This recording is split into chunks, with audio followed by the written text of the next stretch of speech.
Hi friends, welcome back to my channel. ಇವತ್ತಿನ ವಿಡಿಯೋದಲ್ಲಿ ಹಳೆ ನೈಟಿ ಯೂಸ್ ಮಾಡಿ ಮಕ್ಕಳಿಗಿರುವ ಒಂದು ಡ್ರೆಸ್ ಕಟ್ ಮಾಡಿ ಸ್ಟಿಚ್ ಮಾಡೋದು ಹೇಳ್ಕೊಡ್ತಾ ಇದ್ದೀನಿ. ಇದು ನಾನು 5 ವರ್ಷದಿಂದ 6 ವರ್ಷ ತನಕ ಇರೋ ಮಗುವಿನ ಅಳತೆಯಲ್ಲಿ ಸ್ಟಿಚ್ ಮಾಡ್ತಾ ಇರೋದು. ಫಸ್ಟಿಗೆ ನಮಗೆ ಟಾಪಿಗೆ ಬೇಕಾಗಿರುವ ಬಟ್ಟೆ ಕಟ್ ಮಾಡ್ಕೊಳ್ಳುವ. ನಾನೀಗ 25 ಇಂಚ್ ಲೆಂಗ್ತ್ ತೆಗಿತಾ ಇದ್ದೀನಿ. ಈ ಥರ ಸ್ಟ್ರೈಟಾಗಿ ಮಾರ್ಕ್ ಮಾಡಿ ಕಟ್ ಮಾಡ್ಕೊಳ್ಬೇಕು.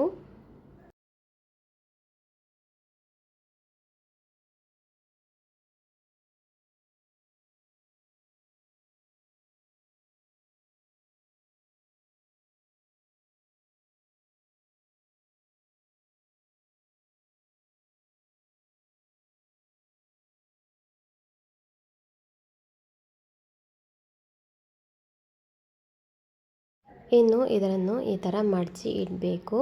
ಕರೆಕ್ಟಾಗಿ ಈ ಥರ ಫೋಲ್ಡ್ ಮಾಡಿ ಇಡಬೇಕು. ಇದರಲ್ಲಿ ಬ್ಯಾಕ್ ಸೈಡಿಗೂ ಫ್ರಂಟ್ ಸೈಡಿಗೂ ಇರುವ ಬಟ್ಟೆ ಇದೆ. ಇನ್ನು ನಮಗೆ ನೆಕ್ ಮಾರ್ಕ್ ಮಾಡ್ಕೊಳ್ಳುವ. ಈ ಥರ ಕರೆಕ್ಟಾಗಿ ಇಟ್ಟ ನಂತರ ನಮಗೆ ಬ್ಯಾಕ್ ನೆಕ್ 4 ಇಂಚು ಮಾರ್ಕ್ ಮಾಡುವ. ಫ್ರಂಟ್ ನೆಕ್ಕು ಲೆಂಗ್ತು 5 ಇಂಚು ಮಾರ್ಕ್ ಮಾಡ್ಕೊಳ್ಬೇಕು. ಇನ್ನಿದರ ವಿಡ್ತು ನಾನು 2 ಇಂಚು ಮಾರ್ಕ್ ಮಾಡ್ತಾ ಇದ್ದೀನಿ.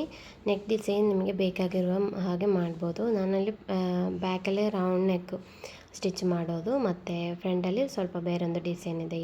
ಈ ಥರ ಸ್ವಲ್ಪ ಕ್ರಾಸಾಗಿ ಮಾರ್ಕ್ ಮಾಡಿ ಸ್ಟಿಚ್ ಮಾಡ್ತಾ ಇರೋದು.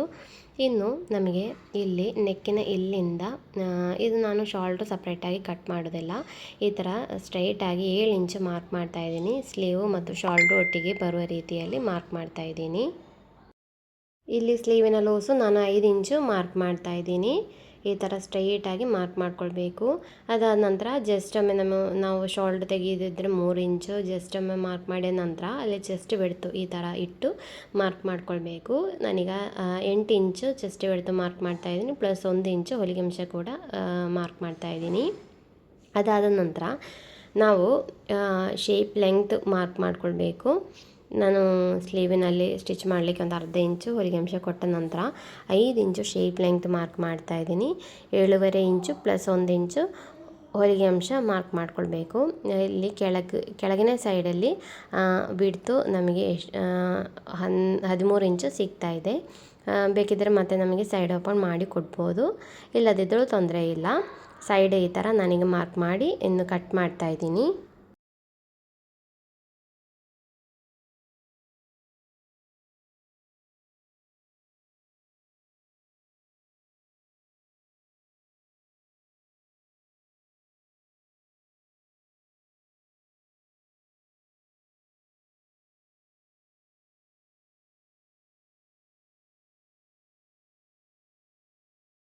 ಇನ್ನು ನಮಗೆ ನೆಕ್ ಕಟ್ ಮಾಡ್ಕೊಳ್ಬೇಕು. ನಾನೀಗ ಬ್ಯಾಕ್ ಪೀಸನ್ನು ಈ ಥರ ತೆಗೆದು ಇಡ್ತಾ ಇದ್ದೀನಿ. ತೆಗೆದಿಟ್ಟ ನಂತರ ನೆಕ್ ಮಾರ್ಕ್ ಮಾಡಿ ಕಟ್ ಮಾಡ್ಕೊಳ್ಳೋ. ನನಗೆ ಆಲ್ರೆಡಿ ಹೇಳಿದ್ದೀನಿ ಮೆಷರ್ಮೆಂಟು. ಆ ಮೆಷರ್ಮೆಂಟಲ್ಲಿ ಮಾರ್ಕ್ ಮಾಡಿ ರೌಂಡ್ ನೆಕ್ ಕಟ್ ಮಾಡ್ತಾ ಇದ್ದೀನಿ.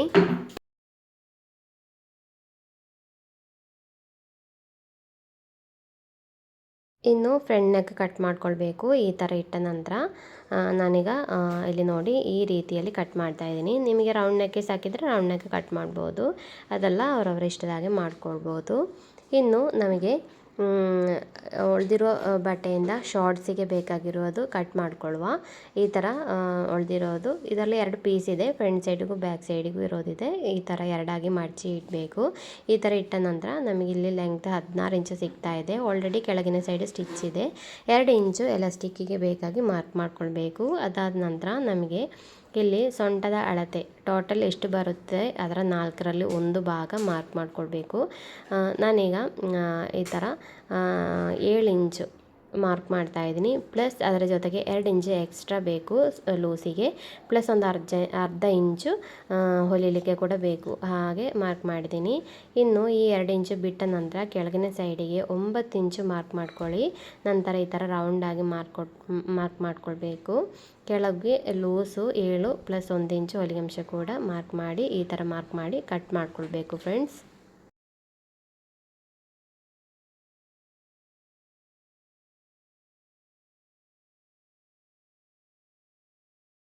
ಇನ್ನು ಅಲ್ಲಿ ಎಲಾಸ್ಟಿಕ್ಕಿನ ಅಳತೆ ನೋಡಿಕೊಳ್ಳುವ. ನಮ್ಮ ಟೋಟಲ್ ಎಷ್ಟು ಬರುತ್ತೆ ಅದರಿಂದ 2 ಇಂಚು ಕಡಿಮೆ ಮಾಡಿ ಎಲಾಸ್ಟಿಕ್ ತೆಕ್ಕೊಳ್ಬೇಕು. ನಾನೀಗ 24 ಇಂಚಲ್ಲಿ ತೆಕ್ಕೊಂಡಿದ್ದೀನಿ. ಇನ್ನು ನಾನು ಫ್ರಂಟ್ ನೆಕ್ ಸ್ಟಿಚ್ ಮಾಡಲಿಕ್ಕೆ ಒಂದು ಪೀಸನ್ನು ಈ ಥರ ಎರಡಾಗಿ ಮಡಚಿ ಇಟ್ಟು ಕಟ್ ಮಾಡ್ತಾ ಇದ್ದೀನಿ.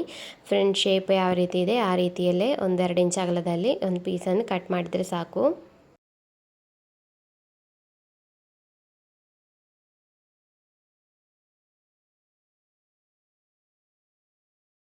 ಇಲ್ಲಿ ನೋಡಿ ಈ ಥರ ಫ್ರಂಟ್ ಪೀಸನ್ನು ಕಟ್ ಮಾಡಿದ್ದೀನಿ, ನೆಕ್ ಸ್ಟಿಚ್ ಮಾಡಲಿಕ್ಕಿರೋದು. ಇನ್ನು ನಮಗೆ ಉಳಿದಿರೋ ಪೀಸಿಂದ ಕ್ರಾಸ್ ಪೀಸನ್ನು ಕಟ್ ಮಾಡಿಕೊಳ್ಳುವ. 1.5 ಇಂಚ್ ಅಗಲದಲ್ಲಿ ಬೇಕು ಕ್ರಾಸ್ ಪೀಸನ್ನು ಕಟ್ ಮಾಡಲಿಕ್ಕೆ, ಬ್ಯಾಕ್ ನೆಕ್ ಸ್ಟಿಚ್ ಮಾಡಲಿಕ್ಕೆ ಇರೋದು.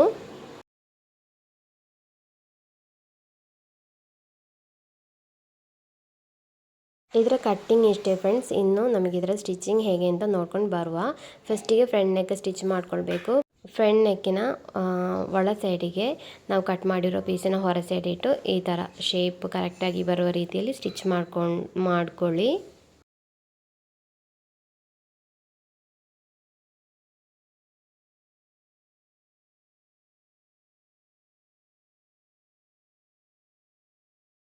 ಇನ್ನು ಜಸ್ಟ್ ಒಮ್ಮೆ ಈ ಥರ ಕಟ್ಟಿಂಗ್ ಕೊಡಬೇಕು. ಕಟ್ಟಿಂಗ್ ಕೊಟ್ಟಾದ ಮೇಲೆ ಈ ಥರ ಹೊರ ಸೈಡಿಗೆ ಮಗುಚಿ ಹಾಕ್ಕೊಂಡು ಸ್ಟಿಚ್ ಮಾಡ್ಕೊಳ್ಬೇಕು.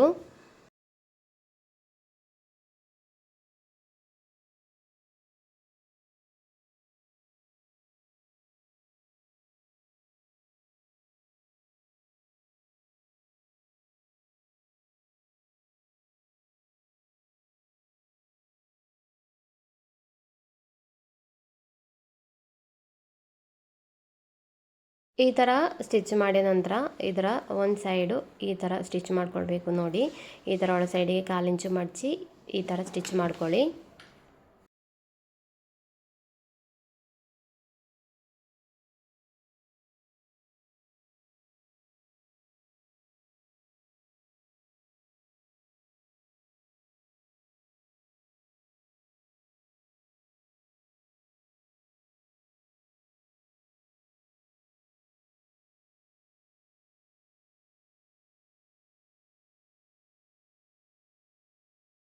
ಇನ್ನು ಬ್ಯಾಕ್ ನೆಕ್ ಸ್ಟಿಚ್ ಮಾಡ್ಕೊಳ್ಬೇಕು. ಕ್ರಾಸ್ ಪೀಸ್ ಈ ಥರ ಇದೆ, ಇದನ್ನು ಜಾಯಿಂಟ್ ಮಾಡಿದ ನಂತರ ಬ್ಯಾಕ್ ನೆಕ್ ಸ್ಟಿಚ್ ಮಾಡ್ಕೊಳ್ಬೇಕು.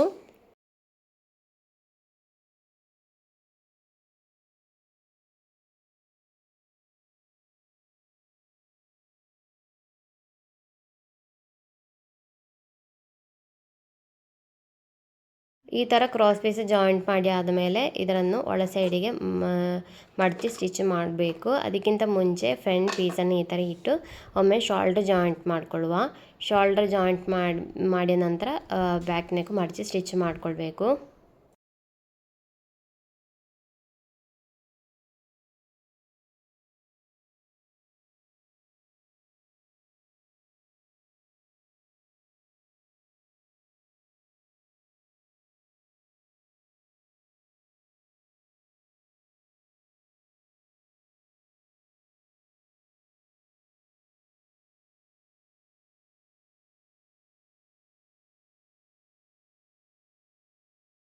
ಇನ್ನು ಈ ಥರ ಸ್ಲೀವಿನ ಸೈಡು ಸ್ಟಿಚ್ ಮಾಡ್ಕೊಳ್ಬೇಕು. ನನಗೆ 1/4 ಇಂಚು ಪ್ಲಸ್ 1/4 ಇಂಚು ಮಡಚಿ ಸ್ಟಿಚ್ ಮಾಡ್ತಾ ಇದ್ದೀನಿ. ಅದಾದ ನಂತರ ನಮಗೆ ಇದರ ಸೈಡು ಸ್ಟಿಚ್ ಮಾಡ್ಕೊಳ್ಳುವ.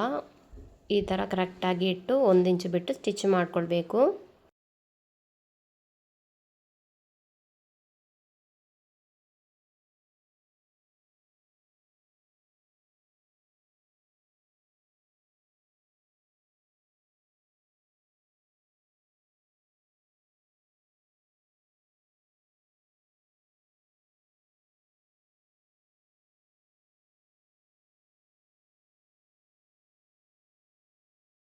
ಇನ್ನು ಇದರ ಕೆಳಗಿನ ಸೈಡು ಮಡಚಿ ಸ್ಟಿಚ್ ಮಾಡ್ಕೊಳ್ಬೇಕು. 1/4 ಇಂಚು ಪ್ಲಸ್ 1/4 ಇಂಚು ಮಡಚಿ ನಾನೀಗ ಸ್ಟಿಚ್ ಮಾಡ್ತಾ ಇದ್ದೀನಿ.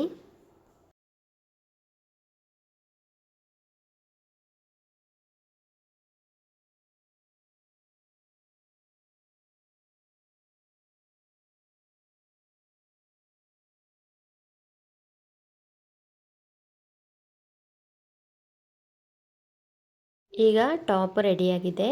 ಇನ್ನು ನಮಗೆ ಶಾರ್ಟ್ಸ್ ಸ್ಟಿಚ್ ಮಾಡ್ಕೊಳ್ಬೇಕು. ನಾವೀಗ ಕಟ್ ಮಾಡಿರೋದನ್ನು ಈ ಥರ ತೆಕ್ಕೊಳ್ಬೇಕು. ಈ ಥರ ತೆಕ್ಕೊಂಡ ನಂತರ ಫಸ್ಟಿಗೆ ಇದರ ಕೆಳಗಿನ ಸೈಡು ಸ್ಟಿಚ್ ಮಾಡ್ತಾಯಿದ್ದೀನಿ. ಅಲ್ಲಿ ಸ್ಟಿಚ್ ಸ್ವಲ್ಪ ಹೋಗಿದೆ, ಆಲ್ರೆಡಿ ಸ್ಟಿಚ್ ಇತ್ತು, ಸ್ವಲ್ಪ ಹೋಗಿದೆ. ಹಾಗಾಗಿರೋ ಕಾರಣ ಕೆಳಗಿನ ಸೈಡು ನಾನೀಗ ಕರೆಕ್ಟಾಗಿ ಮಡಚಿ ಸ್ಟಿಚ್ ಮಾಡ್ತಾಯಿದ್ದೀನಿ. ನಂತರ ನಮಗೆ ಸೀಟ್ ಲೆಂಗ್ತ್ ಜಾಯಿಂಟ್ ಮಾಡ್ಕೊಳ್ಳುವ. ನೀವು ಕಟ್ಟಿಂಗ್ ವಿಡಿಯೋ ಕರೆಕ್ಟಾಗಿ ನೋಡಿದರೆ ನಿಮಗೆ ಗೊತ್ತಾಗುತ್ತೆ. ಈ ಥರ ಇಟ್ಟು ಅರ್ಧ ಇಂಚು ಬಿಟ್ಟು ಸೀಟ್ ಲೆಂಗ್ತು ನಾನೀಗ ಸ್ಟಿಚ್ ಮಾಡ್ತಾಯಿದ್ದೀನಿ. ಎರಡು ಸೈಡು ಕೂಡ ಸ್ಟಿಚ್ ಮಾಡ್ಕೊಳ್ಬೇಕು. ನಂತರ ಮೇಲೆ ಸೈಡು ಈ ಥರ 1/4 ಇಂಚು ಪ್ಲಸ್ 1.5 ಇಂಚು ಮಡಚಿ ಸ್ಟಿಚ್ ಮಾಡ್ಕೊಳ್ಬೇಕು ಫ್ರೆಂಡ್ಸ್.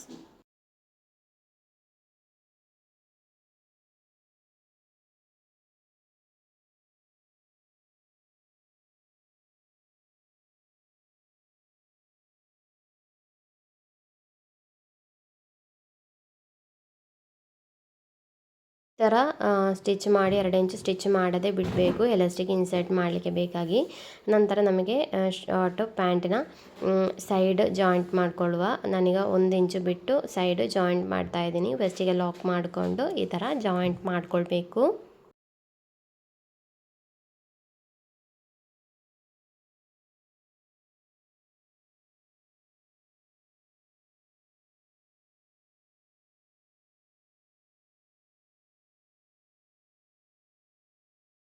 ಇನ್ನು ನಮಗೆ ಇದರ ಒಳಗಡೆ ಇಲಾಸ್ಟಿಕ್ ಇನ್ಸರ್ಟ್ ಮಾಡಿಕೊಳ್ಳುವ. ಈ ಥರ ಜಸ್ಟ್ ಒಂದು ಸೈಡ್ ಒಮ್ಮೆ ಪಿನ್ ಮಾಡಿಕೊಂಡು ಇಲಾಸ್ಟಿಕನ್ನು ಇನ್ಸರ್ಟ್ ಮಾಡಿಕೊಳ್ಬೇಕು.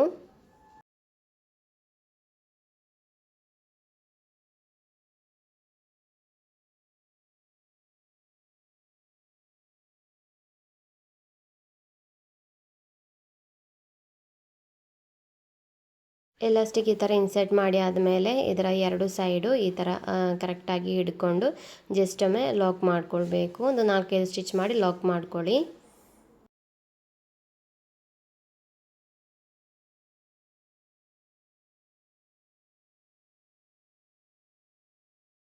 ಇನ್ನು ಇಲಾಸ್ಟಿಕನ್ನು ಜಸ್ಟ್ ಒಮ್ಮೆ ಒಳ ಸೈಡಿಗೆ ಮಾಡಿದ ನಂತರ ಈ ಎಕ್ಸ್ಟ್ರಾ ಸ್ಟಿಚ್ ಮಾಡದೆ ಬಿಟ್ಟಿರೋದು ಸ್ಟಿಚ್ ಮಾಡಿಕೊಳ್ಬೇಕು. ನಾನೀಗ ಸ್ಟಿಚ್ ಮಾಡಿದ್ದೀನಿ. ಈಗ ಫೈನಲ್ ಲುಕ್ ನೋಡಿ ನಮ್ಮ ಡ್ರೆಸ್ ಇದು ಟಾಪು.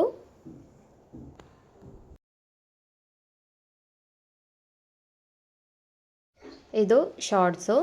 ಖಂಡಿತ ಓಲ್ಡ್ ನೈಟಿ ಎಲ್ಲ ಇದ್ದರೆ ಟ್ರೈ ಮಾಡಿ ನೋಡಿ, ಚೆನ್ನಾಗಿ ಬರುತ್ತೆ. ಮಕ್ಕಳಿಗೆ ಡೈಲಿ ಯೂಸಿಗೆ ತುಂಬ ಒಳ್ಳೆಯದು. ನಿಮಗೆ ವಿಡಿಯೋ ಇಷ್ಟ ಆದರೆ ಹೆಲ್ಪ್ಫುಲ್ ಆಗಿದ್ದರೆ ಒಂದೇ ಒಂದು ಲೈಕ್ ಮಾಡಿ, ಮತ್ತು ಫ್ರೆಂಡ್ಸ್ ಆ್ಯಂಡ್ ಫ್ಯಾಮಿಲಿಗೆ ವಿಡಿಯೋಸ್ನ ಶೇರ್ ಮಾಡಿ friends. Thank you for watching.